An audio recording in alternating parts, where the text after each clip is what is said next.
Hi, welcome to iCoachNow. This is John, and today is the Coach's Corner practice number 1. So we're going to go over the things in practice number 1 and get you up to speed on that. Before we get into practice number 1, just a couple things. Number one is that to get the kids' attention, I trained them from practice number 1 is that 2 tweets means that they stop and they chin the ball and they pivot. All right?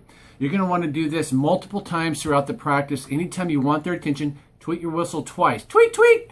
And they should learn to stop and pivot. This is the number 1 basic move that you want to teach them from day 1, because that teaches them that this is my ball, the other team can't have it. This is strong, this is weak.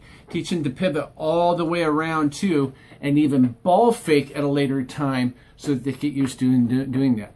3 tweets means that they dribble to the baseline and then pivot and chin it, okay? This right here is the baseline, all right? So I tweet, and they put 2 feet on the baseline and chin and pivot. And what that allows me to do is speak to the whole team without them dribbling the balls, and generally I have their attention, all right? And so when they first come in, I let them shoot around, and then let's go ahead and get into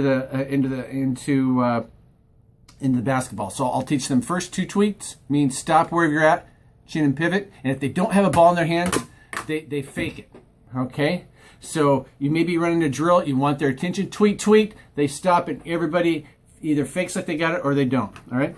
Next up is that from out of here, we're going to get right into fun games, and that's Sharks and Minnows. Sharks and Minnows is a game where you have a shark here, and the minnows try to get across without getting tagged. This warms them up. It gets their bodies moving, all right? With the younger kids, or even with the older kids, I start without a ball so that they learn the game first, and then after a couple times of up and down the court, then we go ahead and do it with a ball. We're not worried about traveling or double dribble or anything like that. Just let the kids have fun, all right? Day number 1, we're trying to have as much fun as we possibly can. The rest of the practice today is really introducing them to things that we're going to build on practice 2 and practice 3 and practice 4. We're going to get them into the rhythm of, right after a fun game, ball handling, dribbling, passing, and then another fun game, and then we're going to work on shooting, and then we're going to work on some offensive concepts. We're going to have rules instruction, and then we're going to have some defensive concepts, and then we're going to finish up with a fun game.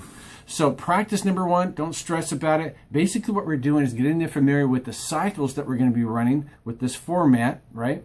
And also some of the fundamental drills that we'll be building on in the future practices. If you have any questions, certainly email me at jon@icoachnow.com, and or if you have any comments. Good luck. Practice number 1 ought to be a lot of fun, and it should kick off to the season. Oh, by the way, I usually address the parents and introduce myself after the practice, and that way, you know, I really focus on the kids. I'm learning their names. I'm getting them involved. And you also want to find maybe another parent or 2 that will help you out further on in our practices, so that you divide and conquer and give more attention to the players. So be thinking about which parents you could invite to do that. Again, have a great practice.